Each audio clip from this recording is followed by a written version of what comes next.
ستاسو خوله باید په ذکر باندې مصروفه سي. د ذکر دپاره داسې مخصوص ځای نه غواړي چې خامخا به ته له کوره مسجد ته راځې او په مسجد کې به هم په یو کونج کې کښېنې،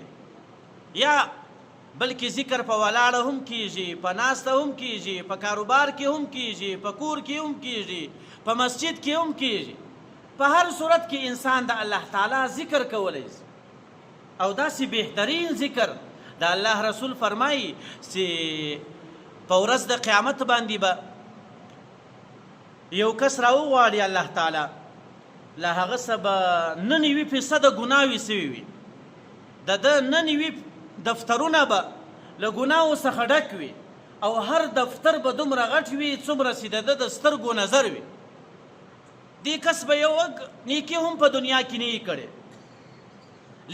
لیکن یو عمل به کړی، صرف کلمه د توحید به په اخلاص باندې یې ورې ویلې.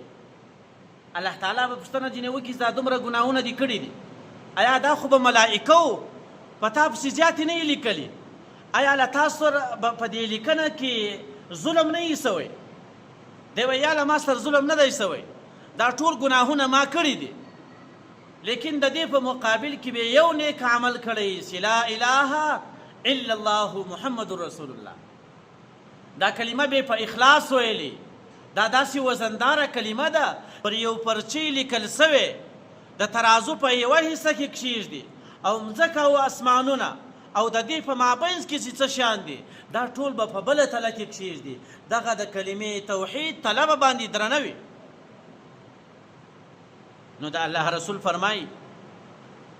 نو تاسو چې ذکر کوئ هغه بهترین د ذکرو چې دی افضل الذکر لا اله الا الله. څونه اسانه کلمه ده او دا داسې کلمه ده چې موږ تاسو د دې کلمې په خاطر الله تعالی له هغه ابدي جهنم څخه ساتوي. حضرت ابو هریره رضی الله عنه په باغ کې مصروفه دی،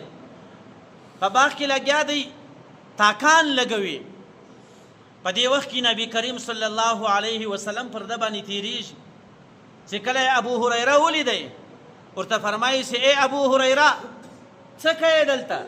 دی ورته وایي دلته درختې راشنې کوم، دلته نالان لګوم. نبی کریم صلی الله علیه وسلم په جواب کې ورته فرمایي چې ای ابو هریره زه تا ته تر دې ښه نالان در وښیم، زه تا ته تر دې ښه درختې در وښیم. ابو هریره په جواب کې ورته فرمایي چې او یا رسول الله هغه کمې درختې دي چې هغه تر دې هم بهترینې وي.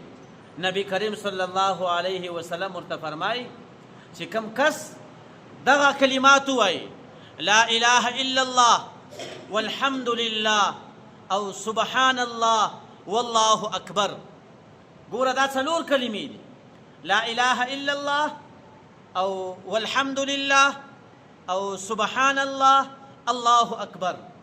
دا ځان ته هر یوه ځان ته کلمه ده. الله تعالی به د هرې کلمې په خاطر باندې په جنت کې د ده دپاره یو درخته شنه کړي. نو په لا اله الا الله باندې هم یوه درخته په جنت کې راشنه کیږي، په سبحان الله باندې هم یوه درخته راشنه کیږي، په الحمدلله هم راشنه کیږي، په الله اکبر باندې هم راشنه کیږي. د جنت میدان ټول دا رقم ته دی، هوار دی، په هغه باندې یو څه هم نه دي شنه، په هغه کې یو باغ هم نسته. نو د جنت باغونه چې شنه کیږي هغه له دنیا څخه شنه کیږي.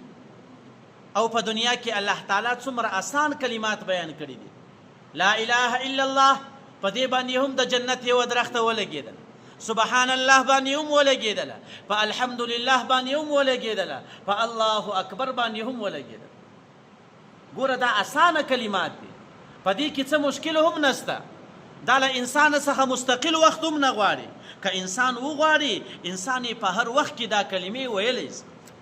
نو الله تعالی دې موږ تاسو ته توفیق راکړي چې موږ تاسو دغه کلمې په پابندي باندې ووایو. د الله رسول فرمایي احب الکلام الی الله، د الله تعالی په نسبت باندې تر ټولو بهترینې خبرې چې دي اربع هغه څلور دانې دي، هغه څلور کلمې هم الله تعالی په بل روایت کې دغه ذکر کوي، سبحان الله والحمد لله ولا اله الا الله والله اکبر. ګوره څومره اسانه کلمات. په بل روایت کې راځي د الله رسول فرمایي چې کوم کس و بازار ته ولاړ سي چې کله بازار ته داخل سي څلورمه کلمه خو د هر چا یاده ده لیکن د څلورمې کلمې هم یو څو تورې نسته کې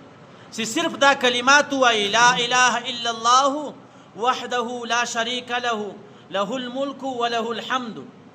يحيي ويميت وهو حي لا يموت دلته ابدا ابدا او ذو الجلال والاکرام دا نسته کې صرف وهو على كل شيء قدير چې صرف دغه کلمې انسان په بازار کې یو واری وایي د دې په مقابل کې الله تعالی ودته لس لکه نیکۍ ورکوي نو په موږ تاسو کې که سپین ږیري دي که ځوانان دي د ورځې خو یو وارې خامخا بازار ته ځي او ډېر کسان خو دا رقم ته ایسي هغه ټوله ورځ په بازار کې نو په بازار کې که چیرې سړی څلورمه کلمه ووایي یوه ګټه خو یې دا ده چې الله تعالی صرف په یو وارې باندې لس لکه نیکۍ ورکوي لس لکه نیکۍ څه معمولي خبره نه ده که چیرې د لس لکه روپو خبره سي لس لکه روپۍ خو پرېږده که چیرې د 10,000 روپو خبره سي ما او تا به بازار ته د شپې پر 1 او 2 بجې هم ځان ورسوو چې صرف د 10,000 روپو اعلان وسي چې نن په بازار کې د شپې په 1 یا په 2 بجې باندې و هر کس ته 10,000 روپۍ ورکول کېږي لیکن هغه کس به تر سهاره پورې ویشي دې ته به سپین ږیری او ځوانان ټول به داسې په منډه باندې روان وي ګر سره به بازار ته لاره نه وي لیکن په دغو کلمو باندې خو موږ تاسو بې له هغه هم بازار ته ځو مختصرې کلمې دي څلورمه کلمه ده صرف الله تعالی و انسان ته 10 لکه نیکۍ ورکوي او له دې سره سره الله تعالی و دې کس ته د جنت خوشخبري هم ورکوي ګوره په یو وارې ویلو باندې یو وارې 10 لکه نیکۍ سوې له 10 لکه نیکیو وروسته الله تعالی و انسان ته په دغه کلماتو ویلو باندې جنت ورکوي نو دا هغه بهترینه کلمه ده چې د دغې کلمې په خاطر باندې الله تعالی موږ تاسو له یو بده صفته څخه چې هغه شرک دی د دغې کلمې په خاطر باندې ساتلی ما تاسو ته وویل د الله رسول فرمایي چې د ایمان اویا حصې دي په یوه روایت کې راځي او په بل روایت کې راځي چې د ایمان 80 حصې دي لیکن په دې کې تر ټولو بهترینه حصه چې ده هغه کلمه ده لا اله الا الله موسی علیه السلام د الله تعالی په دربار کې اعلان وکړو اول واری الله تعالی ته فرمایي یا ربي علمني ای پروردګاره ما ته یو داسې کلمې راوښیه شیئا اذکرک به چې هغه زه یادوم په هغو کلمو باندې زه تا یادوم او د هغو کلمو په خاطر باندې و ادعوک به او زه له تا څخه د مغفرت سوال کوم الله تعالی په جواب کې ورته فرمایي یا موسی قل لا اله الا الله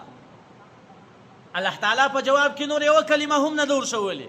صرف ورته فرمایي چې لا اله الا الله په کثرت سره وایه موسی علیه السلام په جواب کې ورته فرمایي یا ربي کل عبادک یقول هذا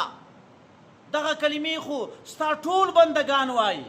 ستا هر بنده چې دا هغه کلمه د توحید وایي هغه لا اله الا الله وایي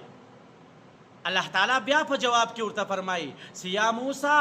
قل لا اله الا الله یا موسی قل لا اله الا الله دا خبره الله تعالی په تکرار بیا ورته وکړه چې ای موسی چې زه کومه کلمه تا ته درښیم او ته کومه کلمه له ما څخه غواړې او د هغې کلمې په خاطر باندې د خپلو ګناهو څخه مغفرت غواړې هغه کلمه د لا اله الا الله ده موسی علیه السلام بیا په جواب کې ورته فرمایي لا اله الا انت یا ربی انما اريد شیئا تخصنی به ای پروردګاره له تا بغیره بل د عبادت لایق نسته لیکن ته ماته یو داسې کلمه راوښیې چې هغه تخصیص یوازې تر ما پورې لري چې په هغه باندې زه صرف ستا عبادت زه وکړم په هغو کلماتو باندې یو داسې خاص ذکر و ماته راوښیې الله تعالی په جواب کې ورته فرمایي چې ای موسی دا داسې کلمات نه دي که چیرې دغه کلمات په ورځ د قیامت باندې د ترازو په یوه تله کې کېښول سي او د مځکې و اسمانونه او د دې په مابینځ کې چې څه شیان دي له الله تعالی څخه بغیر دا نور ټول شیان د ترازو په بلې تلې کې کښېښول سي. دغه مختصره کوچنۍ پرچې چې په هغې باندې صرف لا اله الا الله لیکلی دی، دغه کلمه به دغه پله به تر هغه زیاته درنه وي. نو الله تعالی دې موږ تاسو ته توفیق راکړي چې په آینده کې زموږ ستاسو خولې د الله تعالی په ذکر باندې لندې وي. واخر دعوانا الحمد لله رب العالمين.